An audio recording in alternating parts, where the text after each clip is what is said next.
Lizzie présente La Faussaire de Patricia Delahaye, lu par Sébastien Poudroux.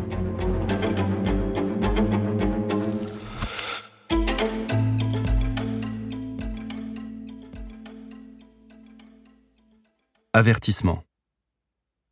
Pour écrire ce roman, je me suis inspiré d'un fait divers, mais de si loin que les personnages, leur psychologie, leurs échanges, leurs relations, le déroulement du procès, les scènes de prison et la suite de leur vie amoureuse et familiale relèvent de la pure fiction. En ce sens, Marc, Paul, Camille, Céleste, Hélène, Chantal et tous ceux que vous croiserez dans ce livre n'ont jamais existé. Et pourtant, j'espère qu'une part de leur humanité rencontrera la vôtre. Chapitre 1.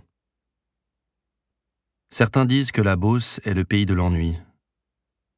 Des hectares de terre agricole, sans arbres ni relief, un paysage géométrique, des quadrilatères accolés, des croisements déserts, un clocher, un château d'eau, une moissonneuse-batteuse rouge, au loin les tours d'une cathédrale, une longue ligne droite de bitume gris, et Cernon en Beauce, des deux côtés de la route communale. Un semis de maisons neuves, toit en tuiles mécaniques, portail en bois verni, un jardinet sur le devant. À l'arrière, un terrain où planter ses légumes, installer une balançoire, servir le barbecue du dimanche. Tout autour, à perte de vue, l'or du blé qui ondoie au gré du vent. Ce mardi 14 juillet 1998, il est presque midi. Les Cernonnais ont dormi tard. Certains boivent leur café du matin, heureux de la victoire des Bleus. D'autres préparent le pastis de l'apéritif ou déballent les grillades. Un ciel bleu azur. On entend la radio, des bruits de vaisselle, des pleurs d'enfants. Un corbeau pousse un croassement. Le vrombissement d'une tondeuse s'arrête net. Le silence retombe sur la chaleur d'été. À l'orée des vacances, on a envie de mer, de châteaux de sable, de pêche aux coques. On prépare les valises, shorts, sandales et maillots de bain. La vie est paisible à Cernon. Les enfants sont gâtés, les soucis mineurs. La mort reste une abstraction. Quand on y pense, c'est pour les autres, les vieillards, les malades ou les malchanceux. Si bien que le break des pompes funèbres qui s'arrête devant le numéro 12 de la route des Champs Verts est vu comme une curiosité. On écarte simplement son rideau. Il a dû s'égarer. 2 agents funéraires descendent de voiture. Ils ruissellent dans leurs costumes et cravates sombres. Ils portent des lunettes de soleil. Ils ont la lenteur et la gravité qui sied à leur fonction. Ils cherchent une sonnette, ne la trouvent pas, reculent de quelques pas, vérifient qu'il s'agit bien du numéro 12, hésitent, poussent un battant du portail. Le corbeau repasse. Il se perche sur la clôture. Les hommes avancent sur les dalles branlantes qui mènent à la porte d'entrée. Les mallettes noires qui se balancent au bout de leurs bras tranchent sur le rose des rhododendrons.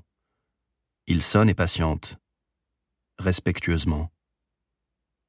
Finalement, une femme blonde paraît, la mine défaite, les yeux rougis.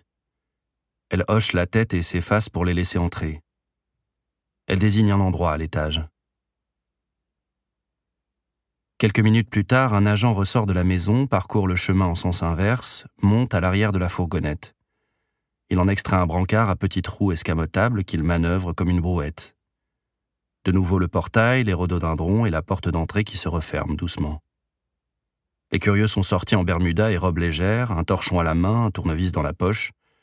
Ils commencent à s'interroger. C'est les pompes funèbres, on dirait. Un 14 juillet ? Il doit y avoir un décès. Chez les Hélices ? Bah oui, forcément, puisque c'est au 12. Pourtant, je les ai vus... c'était quand ? L'homme s'interrompt. Il ne sait plus si cette image date de 3 semaines ou de quelques jours. Oh, j'espère que c'est pas la petite. La mort d'un enfant, y a pas pire. Oh, ça peut pas être elle, je l'ai croisée ce matin près de la barrière. Elle m'a même pas dit bonjour, comme d'habitude. C'est qui alors ?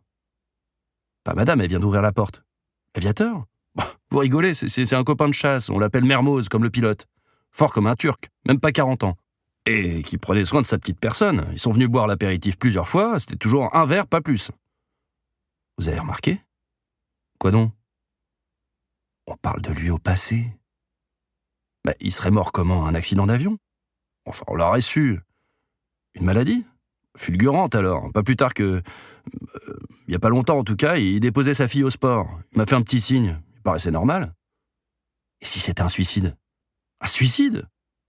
On ne se suicide pas comme ça, il faut une raison grave. La dernière fois que je l'ai vu, il portait des lunettes noires. Sa femme le soutenait, et la petite était comme d'habitude, sacrément butée. La porte des hélices s'entr'ouvre. L'un des agents se présente de dos, à reculons, courbé sur le brancard dont il tient les montants. Le corps, car il y a un corps, dans une housse gris clair. Nous espérons que vous avez apprécié cet aperçu.